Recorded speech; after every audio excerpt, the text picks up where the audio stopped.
O motor elétrico transforma energia. A energia elétrica recebida no estator é transformada em um campo magnético que força o deslocamento do rotor, que é o eixo onde está acoplada a máquina de tração. O motor que utilizamos é o assíncrono. Este motor se compõe de um estator, com bobinas, e de um rotor. Como se produz este campo magnético no estator? O campo magnético produzido por um estator pode ser observado com a ajuda de uma agulha imantada. Essa agulha, colocada no centro do estator, gira. O movimento da agulha é devido à ação de um campo magnético giratório. Para que a agulha magnética gire, é necessário receber a ação de um campo magnético giratório. Portanto, as bobinas do estator produzem um campo magnético giratório. Mas como é que, sendo fixas, as bobinas do estator podem produzir o mesmo efeito de um ímã que gira? Em lugar de um ímã permanente, pode-se usar uma bobina ligada em uma corrente contínua. Um dos polos da agulha imantada é atraído pelo campo magnético da bobina. A bobina gira e cria um campo magnético. A rotação da agulha imantada mostra que existe um campo magnético giratório. O campo giratório pode ser produzido por 3 bobinas fixas. Recebendo energia uma depois da outra, as 3 bobinas criam campos magnéticos de efeito parecido a um campo que gira.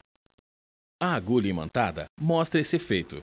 Na prática, as 3 bobinas são ligadas à corrente alternada e não à corrente contínua. As variações da corrente alternada são representadas por uma senoide e o sentido da corrente pelos traços azul e vermelho. Dessas variações, resulta um campo magnético variável na bobina e a mudança de sentido da corrente produz a inversão do seu campo magnético. Se uma corrente alternada passa pelas bobinas, teremos 3 campos magnéticos em fase entre si. Portanto, vamos defasar as 3 correntes em 1/3 de período, uma em relação à outra. Teremos, assim, correntes trifásicas. Essas correntes trifásicas passam pelas bobinas. Para apreciarmos os efeitos destes 3 campos magnéticos, vamos colocar uma agulha imantada em seu centro. Não há dúvida que existe aí um campo magnético giratório. Depois de 1/6 de período, as intensidades de corrente nas bobinas já não são mais as mesmas. A intensidade de corrente na bobina verde diminui e também o seu campo magnético. A intensidade da corrente e o campo magnético da bobina castanha estão em máximo. O polo sul da bobina castanha atraiu o polo norte da agulha, enquanto que as bobinas verde e amarelo atraíram o polo sul da agulha.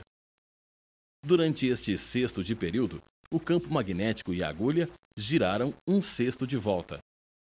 Depois de outro 1/6 de período, as intensidades de corrente já são diferentes nas bobinas.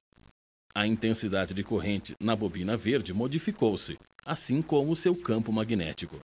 O mesmo acontece com a intensidade da corrente e o campo magnético da bobina amarela. E também com a intensidade da corrente e o campo magnético da bobina castanha. O polo sul da agulha é atraído pelo norte da bobina amarela, enquanto que o polo norte da bobina é atraído com a mesma força pelas bobinas azul e castanha. Em resumo, as 3 intensidades de corrente e os 3 campos magnéticos variam ao mesmo tempo. A agulha atraída pelos novos valores dos campos magnéticos gira mais 1/6 de volta.